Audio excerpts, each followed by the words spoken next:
సీత, గౌతమ్ భార్య. సీత తన అత్తమామలని బాగా చూసుకునేది. పొద్దున్నే లేచి టీ కాఫీ పెట్టించేది. తన భర్తని, తన అత్తమామలని చాలా బాగా చూసుకునేది. సీతకి ఒక మరిది ఉన్నాడు, పేరు గుణ. గుణ కాలేజ్లో చదువుకుంటూ ఉన్నాడు. అతని సప్లైస్ చాలా ఉన్నాయి. గుణ ఎప్పుడు తన వదిన సీతని ఆట పట్టిస్తూ ఫ్రాంకులు చేస్తూ ఉండేవాడు. ఒకరోజు తన వదినకి కాల్ చేసి, వదిన నాకు యాక్సిడెంట్ అయింది వదిన, వెంటనే రా వదిన అని అన్నాడు. సీత పరిగెత్తుకుంటూ హాస్పిటల్కి వెళ్ళింది. అక్కడ గుణ లేడు. అక్కడ ఉన్న డాక్టర్స్ని, నా మరిది ఉన్నాడా ఇక్కడ, నా మరిది ఉన్నాడా ఇక్కడ, డాక్టర్స్ని అడిగింది, పక్కన పేషెంట్స్ని అడిగింది, అందరిని అడిగింది. బయటికి వచ్చి వెతికింది. అది దూరంగా ఉండే గుణ చూశాడు. ఇలా అనుకున్నాడు, అరే వదినకి నేనంటే ఇంత ఇష్టమా, నేను అవసరంగా ఫ్రాంక్ చేశాను చా అని చెప్పి సీత దగ్గరికి వెళ్ళి ఇలా అంటాడు, సారీ వదిన, నాకు యాక్సిడెంట్ కాలేదు, ఏదో నేను ఫ్రాంక్ చేద్దామని ఇలా చెప్పాను అని అన్నాడు. అప్పుడు సీత ఇలా అంది, సర్లే పర్వాలేదు, నువ్వు సరదా కోసం చేసావు, ఫ్రాంక్ చేసావు, ఓకే. ఇది నిజమైతే అప్పుడు నేను రాకపోయి ఉంటే అప్పుడు ఏమయ్యేది?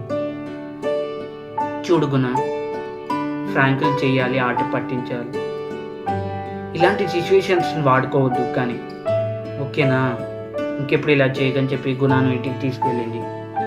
ఒకరోజు తన ఇంటికి చుట్టాలు వచ్చారు. అందులో ఒక అతను గుణాని, నువ్వేం చేస్తున్నావు బాబు ఇప్పుడు అని అడిగాడు. గుణ, సప్లైస్ రాస్తున్నాను అని అన్నాడు. అప్పుడు ఆ చుట్టాలందరూ, ఆయన నీ వల్ల ఏమవుతుంది, ఇలా సప్లైస్ రాసుకుంటూనే ఉండు, మీ అన్న సంపాదన మీద పడేడుస్తున్నావు, ఇలా ఒకరి మీద తిని బ్రతకడానికి నీకు సిగ్గంపేయడం లేదయ్యా అంటూ లేనిపోని మాటలతో అవ్వమని ఇచ్చారు. గుణ బాధపడి అక్కడి నుంచి వెళ్ళిపోయాడు. సీత వాళ్ళ దగ్గరికి వచ్చి ఇలా అంది, ఆయన మీకెందుకండి, మా మరిది ఎలా ఉండే, మీరేమన్నా సాదుతున్నారా, మీరేమన్నా పెంచుతున్నారా, మీరేమన్నా డబ్బులు ఇస్తున్నారా అతని చదువులకి, మీ లిమిట్స్లో మీరు ఉండడి, నా మరిదిని ఏమనంటే నేను ఊరుకోను అని కోపంగా చెప్పింది. అదే రోజు రాత్రి గుణ టెర్రస్ పైన కూర్చున్నాడు. సీత వచ్చి, ఏమైంది? అప్పుడు గుణ ఏడుస్తూ ఉన్నాడు. ఎందుకు ఏడుస్తున్నావు అని అడిగింది. అప్పుడు గుణ ఇలా అంటాడు, చూసావా వదిన, అందరు నన్ను అవమానిస్తున్నారు కానీ ఎవరు నన్ను అర్థం చేసుకోవడం లేదు, నువ్వు ఒక్కదానివి తప్ప అని అన్నాడు.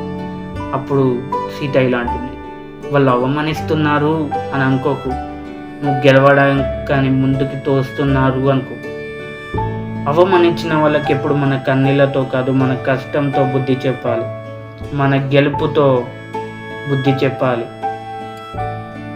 చూడు, ఫెయిల్యూర్స్ ఎదురవుతున్నాయని వాళ్ళేదో అంటున్నారని వెనకడుగు వేయకు, ముందుకి సాగిపో, చరిత్ర సృష్టించు.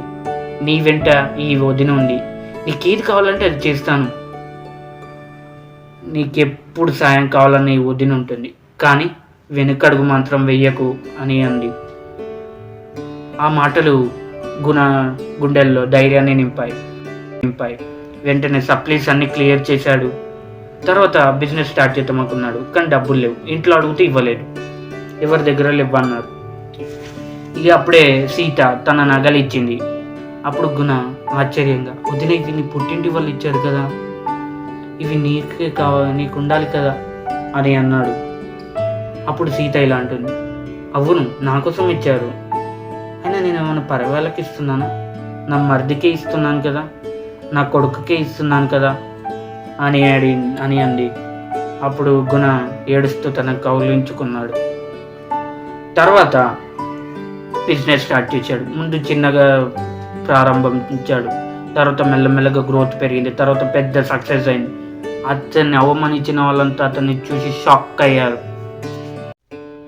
గుణ వాళ్ళ వదినతో ఇలా అంటాడు, వదిన నువ్వే లేకపోతే కనుక నేను ఈరోజు ఈ స్థాయిలో ఉండేవాడిని కాదు, ఏడుస్తే ఊదర్చావు, భయంతో వెనకడుగు వేస్తే నేనుండగా నీకు భయం ఉండదు అంటూ ధైర్యాన్ని ఇచ్చావు, పడిపోతుంటుంటే పైకి లేపావు, కష్టంలో తోడున్నా. నీలాంటి వదిన ప్రతి ఇంట్లో ఉంటే నాలాంటి వాడికి ఓటమి అనేదే ఉంటుంది. థ్యాంక్ యూ వదిన, ఐ లవ్ యూ వదిన, అని చెప్పి తనని కౌగిలించుకున్నాడు.